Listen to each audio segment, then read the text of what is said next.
አገልጋይ ዮናታን አክሊሉ በፖሊስ ቁጥጥር ስር መዋሉ ተሰምቷል። ይህ ገድለ ተክለ ሃይማኖት ምዕራፍ 54 ቁጥር 23 እንደዚህ ያነባል። እነሆ በክፉ ሞት በተቅማጥ በሽታ ትሞታለህ፣ እሷንም እንደ ስቅለቴና ካንተ በፊት እንደነበሩ ሰማዕታት ደም ቆጥርልሃል። ያነጻጽረው ተቅማጡን አንደኛ ከጎልጎታ በቀራንዮ መስቀል ላይ ከፈሰሰው ከኢየሱስ ደም ጋር ልክ እንደሱ ይህ በኢትዮጵያ ምድር በወንጌል ላይ የተደረገ ወንጀል ነው። እንሞትለታለን። የኦርቶዶክስ አርማ ሰማይ ላይ የተሳለ ነው። የእመቤታችን መቀነት ነው። የኖህ ቀስተ ደመና የቃል ኪዳን ምልክት ነው። እጅግ አስደንጋጭ ሆነ መረጃ ወጥቷል። ባለፉት ቀናት ጳጳሳቱ ገብቷቸዋል፣ አሁን ቲክቶከሮቹም ፕሮቴስታንት ይሆናሉ ሲል በድፍረት በራሱ ቸርች ውስጥ የተናገረው አገልጋይ ዮናታን አክሊሉ እነሆ በፖሊስ ቁጥጥር ስር መዋሉን የደረሰን መረጃ ያመለክታል። መረጃውን በዝርዝር ይዘናል፣ በስፋት የምታደምጡት ይሆናል። መንገደ ሰማይ አምላካችን ኢየሱስ ክርስቶስ ነው። ሕይወታችን እሱ ነው። እውነታችን እሱ ነው። ለዚህም ነው ጌታችን አምላካችን ኢየሱስ ክርስቶስ ደቀ መዛሙርቱን እኔ ሕይወትም እውነትም እኔ ነኝ አለ። እመቤቴ ቤዛ አይደለችም ብለው የለፈለፉበትን አፎትን እንዲህ ነበር መቁረጥ። እመብርሃን ምላሶትን ትቁረጠው። ይሄኔ ስንት ውሽማ አሉት። እኔም አውቀው የኢትዮጵያ ኦርቶዶክስ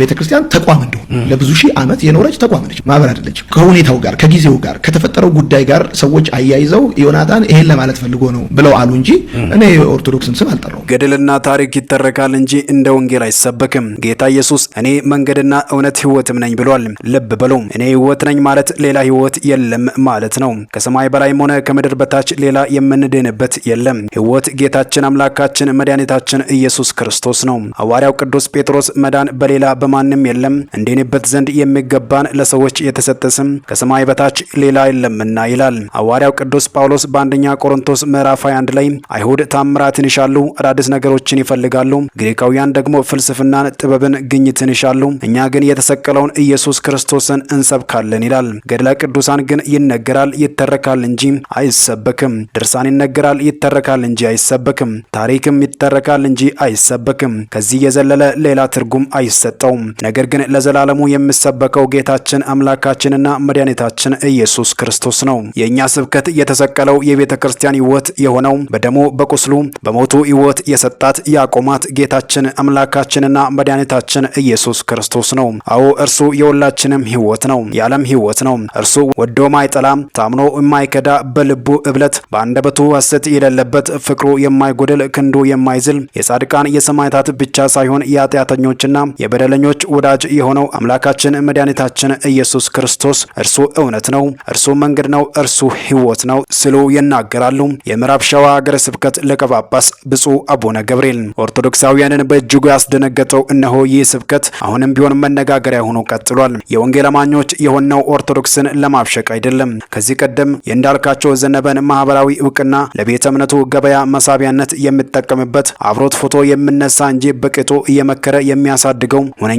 መንፈሳዊ አባት ያገኘ አልመሰለኝም። ለዚህ ደግሞ እንዳልክ የሚያደርጋቸው ነገሮች ምስክር ናቸው። ዳሩ ያለ ልከኛ ክርስቲያናዊ ምክር ዝነኞችን መሰብሰብና በዓለም የነበራቸው ነጻነት ሳይነካ ክርስትናን እንዲኖሩት የማባበልን መንገድ ሌሎችም ዘመነኞች ቤተ እምነቶች እያደረጉት ነው። ይህን የማያዛልቅ መንገድ መጋቢ ቸርነት በላይም ከዓመታት በፊት ሞክሮት የከሸፈ መሆኑ ተረጋግጧል። የእግዚአብሔር ቤት ከዓለምና ከሃይማኖት ቀንበር ተላቆ ከጎበጡበት ቀና ማለት ብቻ ሳይሆን ጎንበስ ማለትንም ይጠይቃል። የትዕቢትን ቀንበር ጥሎ የኢየሱስን የትሕትና ቀንበር መሸከምንም ግድላል። የክርስትና መንገድ በኢየሱስ አዳኝነት የመጓደድና ተዘልሎ የመቀመጥ ብቻ ሳይሆን ራስን ዝቅ የማድረግም ነው። እንዳልክ ገና በአንዱ ብቻ እየተጓዘ ይመስላል። የራሱን የመዳን ደስታ ከማጣጣም አልፎ የመጣበትን ቤት ወገኖች በሚያናድድ ሁኔታ በነገር ይተነኩሳል። ይሄ በፍጹም የሚገባ አይደለም ሲሉ አንዳንድ ግለሰቦች በታዋቂ ጋዜጠኛ በእንዳልካቸው ዘነበ ዙሪያ ሀሳባቸውን እንዲህ በማለት እየገለጹ ይገኛሉ። የኢትዮጵያ ኦርቶዶክስ ቤተክርስቲያን በመከፈሏ ደስተኛ ሆነ ነው ማህበሩ ለሁለት ተከፈለ የሚል ነገር ያመጣው? አንተ ያገልጠይቀ አንተ የኢትዮጵያ ኦርቶዶክስ ቤተክርስቲያን ተቋም እንደሆነች ነው የምታውቀው ወይስ ማህበር እንደሆነች ነው የምታውቀው? ተቋም እንደሆነች ነው። ስለዚህ እኔ የተናገርኩት እኮ ለወንጌል እውነት እንቅፋት የሆነ ማህበር ለሁለት ይከፈላል ነው እንጂ ያልኩት የኢትዮጵያ ኦርቶዶክስ ተዋሕዶ ቤተክርስቲያን ለሁለት ይከፈላል አላልኩም። አሁን የምን 5 ብር እያልክ ያለው አንተ ነህ። ምን ማለት ነው? እኔም አውቀው የኢትዮጵያ ኦርቶዶክስ ቤተክርስቲያን ተቋም እንደሆነች ነው። ለብዙ ሺህ ዓመት የኖረች ተቋም ነች፣ ማህበር አይደለችም። ከሁኔታው ጋር ከጊዜው ጋር ከተፈጠረው ጉዳይ ጋር ሰዎች አያይዘው ዮናታን ይሄን ለማለት ፈልጎ ነው ብለው አሉ እንጂ እኔ ኦርቶዶክስን ስም አልጠራውም። ምክንያቱም ያ ነገር የወጣው ይሄ ነገር በሆነ በዛችሁ ሞመንት ስለሆነ ከዛ በፊት ዩቲዩብ ላይ ተለቋል ትምህርቱ። ትምህርቱ ተለቋል። መታወቅ ያለበት ነገር ልንገርህ፣ ከሐዋርያ ዘመን ጀምሮ ወንጌል በመጣባቸው ዓመታቶች ሁሉ ለወንጌል እንቅፋት የሆነ የትኛው ማህበር በእግዚአብሔር እውነት እየወደቀ እየፈረሰ ነው የመጣው። አሁን እኔ ይሄ ጉዳይ የሚመለከታቸው ይሄ ጉዳያቸው የሆኑ ሰዎች በምን መልኩ ነገሩን ይረዱታል የሚለው ነገር ራሱን የቻለ ቦታና ትርጉም ይሰጠዋል። ነገር ግን በቀጥታ እኔ ማህበሩ ለሁለት ይከፈላል የሚለውን ሐሳብ ስናገር እኔም ማቀው አንደኛ የኦርቶዶክስ ቤተክርስቲያን ለሁለት ቢከፈል ነው እንደምትጠቀመው እኔ የምጠቀመው ወይም የኔ ዓላማ ኦርቶዶክስ አስተምሮዋን እንድትቀይር ነው እንጂ ያላትን ከክርስቶስ አንጻር ከኢቫንጀሊካል ጋር ያላትን ልዩነት በእግዚአብሔር እውነት እንድትተካ መልእክት ማስተላለፍ እኔ ማምንበትን ብታስተምር ነው እንጂ ተቋሙ ለሁለት ቢከፈል ምንም ለኔም በግሌ ምንም የሚጠቅመኝ ነገር የለም። እንደ ሀገር ምንም የሚጠቅመው ጉዳይ የለም። እኔ ተሳካልኝ የምለው ኦርቶዶክስ ለሁለት ስትከፈል አይደለም፣ ትምህርቷን ስትቀይር ነው። ለሁለት ተከፈለች። ትምህርቷን ካልቀየረች ምንድነው እኔ ከያዝኩት ዓላማ አንጻር። ስለዚህ ሰዎች ሁሉ ከሰማይ በታች ይድኑበት ዘንድ የተሰጠ ስም አንድ ብቻ ነው፣ ይሄም ስም ክርስቶስ ነው። ከዚህ እውነት አንጻር ሁሉም የሃይማኖት ተቋማቶች የእግዚአብሔርን እውነት እንዲያስተምሩና ይሄንን ትምህርታቸው እንዲያደርጉ ነው እኔም ዓላማዬም ተልእኮዬም። ከዛ በተረፈ ግን እኔም ማቀው ኦርቶዶክስ ተቋም መሆኗን ነው እንጂ ማህበር መሆኗን አላውቅም። ስለዚህ የተከፈለ ማህበረ ቅዱሳን ነው። እሱን አንተ አልክ እንጂ እኔ አላልኩም። ማለት ወደፊት አብረን የምናየው ጉዳይ ነው። ገብቷል። ግን በቀጥታ እርግጠኛ ሆኜ ስነግርህ ማህበሩ ለሁለት ይከፈላል ወይም ተከፈለ በሚለው ጸሎት ላይም ንግግር ላይም በኦርቶዶክስና በማህበሩ መካከል ሰፊ ልዩነት አለ። ሰው ያው ሐቅና የግል አስተያየት ይለያያል። ምናልባት ለትርጉም ክፍት ስለሆነ ይሄንን ለትርጉም ክፍት የሆነው መንገድ ተከትለው ለተሳሳተ ድምዳሜ ላይ የደረሱና ቅር የተሰኙ ሰዎች እንዳሉ ይሰማኛል፣ ማዋቃለሁና ለዚህም አም ሶሪ ለተፈጠረው ሚስ አንደርስታንዲንግ ይቅርታ ማለት ፈልጋለሁ። እኔ ባይ ዘ ወይ ማንንም የማበሳጨት ማንንም የመንካት ማንንም የመጉዳት ባህሪም አይደለም እቅዱም ኖሮኛል። እኔ በጣም ነው ሰው መወደው፣ ከሰው ጋር መግባባት፣ ከሰው ጋር መኖር መወድ ሰው ለኛ አይደለም ያኔ በባህሪ አንተ ከነኩንትን የማትል ምንድነው እዚህ ሀገር መሰለ የተለመደው ሰው ስሜቱን ቦልድሊ ከገለጸ ልክ እንደ ለኛ እንደ ትዕቢተኛ ምናምን የሚቆጠረው። እኛ ሀገር የተለመደው ነገር ምንድነው ፊት ለፊት ተቅለስልሰ አስመስለ ከጀርባ ሰው አታክ ማድረግ ነው የተለመደው። እኔ ደግሞ እንደሱ አይደለም። እኔ እንደውም በጣም ተለማማጭ አልቃሻ ሰው መወድ ነኝ። አንተ እንግዲህ ላለፈው 8 ዓመት ስታቀኝ እንዴት ነኝ እኔ እንዴት ነው እንደዚህ አይነት ነው ለኛ ነን ሴንስ ደግሞ እኔ በሱኛው ሐሳብ አይደለም። ግን ደግሞ ፕሮቮክ ሰዎች ሲያደርጉ እስከ መጨረሻው እንትን ብለህ የምትሄድ አይነት ሰው ታይፕ ነው ወይ? ላይ እኔ የተሰማኝን ነገር ብላክ ኤንድ ዋይት ነኝ። ለምሳሌ እኔ አሁን ሐዘኔን ታቀብኛለህ፣ ደስታዬንም ታውቃለህ፣ ካስቆጣኝም ታውቃለህ። እለኝነት ማለት መቆጣት ማለት አይደለም። እለኝነት ማለት ስሜትን ኤክስፕረስ ማድረግ አይደለም። እለኝነት ማለት ነገሩን በመራራ መንገድ በመያዝ ሰውን ተከታትሎ እንዳደረገብህ ለማድረግ የማጥቃትና የበቀለኝነት ስሜት ነው።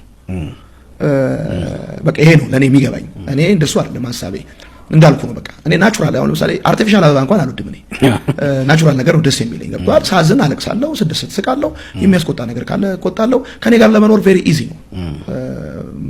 ነው። በቃ ነገሮችን ተረድተህ መኖር ትችላለህ። ከዛ አንፃር እንትን የለኝም እና ለዛ ነው እኔ እንደውም አሁን ይገርማል። ከዚህ በፊት ለምሳሌ ሚሊኒየም አዳራሽ ላይ ራሱ የኦርቶዶክስ ቤተክርስቲያን ይቅርታ ጠይቄያለሁ። በሌሎች ቦታዎችም ትልቅ አክብሮት አለኝ፣ አሁንም አለኝ፣ ወደፊትም ይኖረኛል። ባይ ዘ ወይ ትልቅ ሪስፔክት ነው ያለኝ። ለዛም ነው ምንም የተለየ ኦብጀክቲቭም ተልኮም ኖሮኝም አያውቅም፣ ማንም ሰጥቶኝም አያውቅም። ሰዎች የሚያስቡት የራሳቸው የሆነ ሐሳብ ይኖራቸዋል። ግን እኔ እንደዛ አይደለም ያለው። ዮናስ ሙሉነህ ወደ ኋላ ይመለሳል ብላችሁ የምትጠብቁ ሴት ሰዎች ካላችሁ አይመለስም። ነብይ ታል የተሰማኝን እረፍት ልነግርሽ አልችልም ማለት ይመለሳል? በፍጹም አይመለስም። ቢመለስ ሞት ነው የሚጠብቀው። ስለዚህ አይመለስም። ሄዶ ለመሞት አይመለስም። እርግጠኛ ነኝ። ተስፋ ቁረጡ፣ ነግራችኋለሁ። ቢመለስ ሞት ነው የሚጠብቀው። ይሆን እኛ አባት አቡነ ገብርኤል ለሚባሉት እኛ አባት ትልቅ የእግዚአብሔር ሰው እግዚአብሔር አምላክ እድሜ ይስጣቸው። የናዝሬቱ ኢየሱስ በእውነት ለሳቸው አባት ጸልይላቸዋለሁ፣ እየጸለይኩላቸው እድሜ ይስጣቸው ጌታ ኢየሱስ። እግዚአብሔር አምላክ በደሙ ይሸፍናቸው። ይናባል እግዚአብሔር አምላክ ሞጣን ጂጂን ኢየሱስ ባስቸኳይ ይፈልጋቸዋል። እግዚአብሔር ደግሞ ሲፈልጋችሁ ያየው ነገር አለ ማለት ነው። እግዚአብሔር አምላክን እንድትከተሉት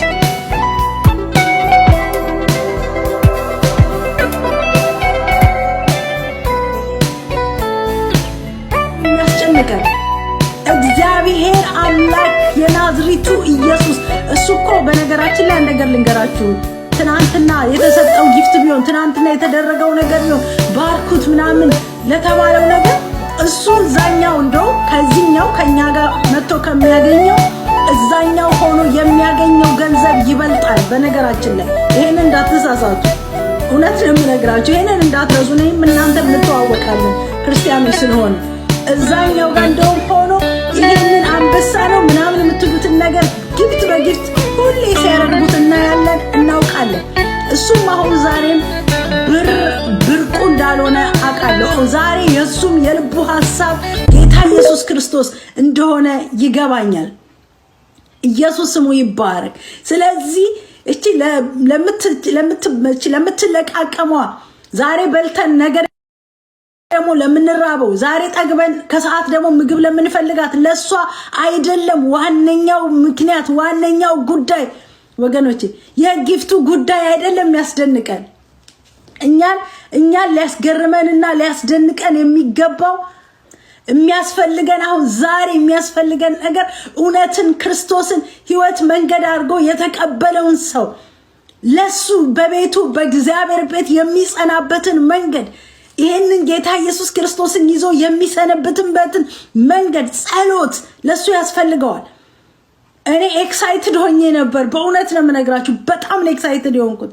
እዛ ጋር ስለሚሰጠው ኮተት አይደለም፣ እዛ ጋር ስለሚጣለው እንትን አይደለም። እሱ የሱን ሕይወት አይቀይርለትም። የትናንትና ይሁን ምናምን ይሁን የዛሬ ምንም ከዚህኛ እኛሁን ከኛ ከጴንጤዎች የበለጠ ከፕሮቴስታንት የበለጠ እዛ ጊፍት ብሎ እየተጫወተ ሊያገኝ ይችላል። እዚህ እንደውም ማን ይሰጣል?